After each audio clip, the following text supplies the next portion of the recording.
चिड़िया अपनी बेटी गुड़िया के साथ आसमान में उड़ रही थी। अचानक से मौसम में बदलाव आ जाता है और तेज तेज हवाएं चलने लगती हैं। मम्मा, हवा कितनी तेज है, मुझसे उड़ा नहीं जा रहा। बेटी गुड़िया, हमें कैसे भी करके अपने घर तक तो पहुंचना होगा। अगर बारिश शुरू हो गई तो हम यहीं कहीं फंस जाएंगे और यहाँ जंगली जानवरों का खतरा है। ठीक है मम्मा, मैं हिम्मत नहीं हारूंगी, मैं आपके पीछे पीछे उड़ूंगी। हाँ बेटी, आप मेरे पीछे पीछे ही आए, ऐसे आपको हवा कम लगेगी। फिर गुड़िया मम्मा चिड़िया के पीछे पीछे उड़ती है। सामने से तेज तूफान को मम्मा चिड़िया ढाल बनकर झेल रही थी, मगर मौसम को तो कुछ और ही मंजूर था। पेड़ उखड़कर तेज तूफान में उड़े जा रहे थे। बारिश होने लगती है और उसी बीच वो दोनों माँ बेटी भी एक दूसरे से बिछड़ जाती हैं। मम्मा, मम्मा, आप कहाँ हो? मुझे बचाओ, मैं तो यहाँ फंसी हूँ। ऐसे गुड़िया मदद की पुकार लगाती है। तभी एक टहनी उसके सर में लग जाती है और वो बेहोश जमीन पर गिर जाती। कुछ देर बाद बारिश तूफान रुक जाता है। चारों तरफ बुरा हाल था। कईयों के तो घर टूट चुके थे, तो किसी के अंडे टूट चुके थे। ये कौन सा जंगल है? तूफान में पता ही नहीं चला मैं कहाँ आ गई हूँ। मेरी बच्ची का भी नहीं पता वो कहाँ होगी। मुझे जल्दी से उसे ढूंढना होगा। मेरे पहले अंडे थे और इस तूफान में दोनों टूट गए। मैं क्या करूँगी बिट्ठू जी, मेरे अंडे टूट गए। पत्नी जी चुप हो जाएं, आज इस तूफान बारिश ने सबका नुकसान किया है। छोटे पक्षियों की तो मौत हो गई। बेचारी हरियाली माँ के दोनों अंडे टूट गए थे। बेचारी तोती माँ के दोनों अंडे टूट गए। कितना बुरा हुआ है। हे ऊपर वाले, मेरी गुड़िया जहाँ भी हो उसे सही सलामत मेरे पास पहुँचा देना। फिर रानो चिड़िया अपनी बेटी को सब जगह ढूंढती है। वो पेड़ों के नीचे जाती, हर घर में जाकर देखती, मगर गुड़िया उसे कहीं नहीं मिलती। रात हो जाती है। तब एक बूढ़ा कबूतर रानो से कहता है, लगता है आप किसी को ढूंढ रही हो। आपको पहले तो कभी इस जंगल में नहीं देखा। कबूतर चाचा जी, मैं तेज आंधी में उड़ती हुई यहाँ पहुँच गई हूँ। मेरा घर पूर्व के जंगल में है और मैं अपनी बेटी को ढूंढ रही हूँ। पूर्व वाला जंगल? ये तो यहाँ से बहुत दूर है। कल सवेरे चली जाना, आज की रात मेरे घर में बिता लो। नहीं नहीं, मैं अपनी बेटी के साथ ही घर जाऊंगी। वो यहीं कहीं होगी, मैं उसे ढूंढ लूंगी। अरे, आपकी बेटी का बच पाना नामुमकिन है। मुझे नहीं लगता वो इस तूफान के बाद जिंदा होगी। अनजान कबूतर ऐसे कहते हुए अपने घर में घुस जाता है। मम्मा चिड़िया तो रोती रह जाती है। कालू कालू, जल्दी बाहर आओ, ये देखो कौन पड़ा है। गोरी कौवे के बुलाने पर कालू कौवा बाहर आता है। ये तो एक छोटी चिड़िया है और जिंदा भी है। इसे घर के भीतर ले चलो, बाहर कोई चील उठा ले जाएगी।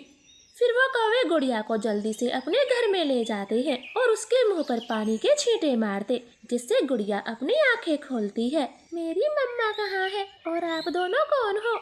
तुम हमारे घर के बाहर बेहोश गिरी पड़ी थी। तुम्हारी मम्मा का हमें क्या पता। मैं अपनी मम्मा से बिछड़ गई हूँ, मुझे मेरी मम्मा के पास जाना है। ऐसे गुड़िया अपनी माँ को याद करके रोने लगती है। अरे बेटा, रो नहीं, जब तक आपकी मम्मा नहीं मिल जाती आप हमारे साथ रहोगी। क्यों गोरी जी? हाँ हाँ, रह लो। फिर गुड़िया कौवों के साथ रहती है। 2 दिन बीत जाते हैं। एक दिन गोरी कौवी कालू से कहती है, कालू, 2 दिन हो चुके हैं, इस चिड़िया का कोई जानने वाला तो नहीं आया। क्या पता इसकी माँ तूफान में मर गई हो। गोरी, आहिस्ता बोलो, वो अभी छोटी बच्ची है। ये बात सुनेगी तो क्या बीतेगी बेचारी पर। कालू, मैं कुछ नहीं जानती, फालतू में हम क्यों खर्चा उठाएं। आप किसी भी तरह से इस चिड़िया को घर से बाहर निकालो, वरना फिर मैं अपने तरीके से भगाऊंगी। कालू कौवे को गोरी की बात माननी पड़ती है और वो घर में जाकर गुड़िया से झूठ बोलता है। बेटा, आपकी मम्मा का पता चल गया, चलो मैं आपको वहाँ लेकर जाता हूँ। सच सच कालू अंकल, मेरी मम्मा का पता चल गया है? हाँ बेटा, जल्दी करो, कहीं वो दूसरी जगह ना निकल जाए। गुड़िया तो बहुत ज्यादा खुश होती है और कालू कौवे के साथ उड़ने लगती। कालू उसे एक वीराने में ले जाता है। कालू अंकल जी, कहाँ है मेरी मम्मा? यहीं कहीं बताया था, मैं पता करता हूँ, तुम यहीं बैठना, कहीं जाना मत। ऐसे झूठ बोल के कालू कौवा सीधा अपने घर लौट जाता है। गुड़िया वहीं कालू कौवे का इंतजार कर रही थी। देर रात हो जाती है, चारों तरफ अंधेरा छा गया था। कालू अंकल, आप कहाँ चले गए? मुझे यहाँ डर लग रहा है। दूर दूर तक कोई दिखाई दिखाई नहीं दे रहा, अब मैं कहाँ जाऊँ। गुड़िया ऐसे वीराने में बैठी रो रही थी। कुछ देर बाद वहाँ एक जादुई परी आती है। नन्ही चिड़िया, आप इतनी रात में इस वीराने में अकेली बैठी क्यों रो रही हो। गुड़िया पूरी बात जादुई परी को बता देती है। नन्ही चिड़िया, मैं आपकी माँ को जरूर ढूंढूंगी, लेकिन तब तक आपका यहाँ रहना ठीक नहीं है। मैं आपके लिए एक सुरक्षित घर बना देती हूँ। फिर जादुई परी गुड़िया के लिए एक पालक का घर बना देती है और उसमें खाने पीने की पूरी व्यवस्था कर देती और गुड़िया अपने पालक घर में रहती है। शायद वो कबूतर ठीक ही बोल रहा था, मेरी गुड़िया भी बाकियों की तरह चली गई है। अब मुझे अपने घर लौट जाना चाहिए, वैसे भी मेरा यहाँ कोई नहीं है। ऐसे रानो गुड़िया की उम्मीद छोड़कर अपने जंगल लौट जाती है। रास्ते में वो एक नदी पर आराम करती और गुड़िया को याद करके रो रही थी। अच्छा होता अगर उस दिन मैं घर से अकेली निकलती, गुड़िया को साथ में न ले जाती, तो आज मेरी बच्ची जिंदा होती।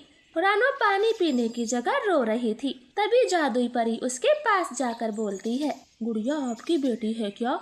हाँ परी जी, गुड़िया मेरी बेटी है। क्या आप उसे जानती हो? हाँ, मैं जानती हूँ, आप मेरे साथ चले।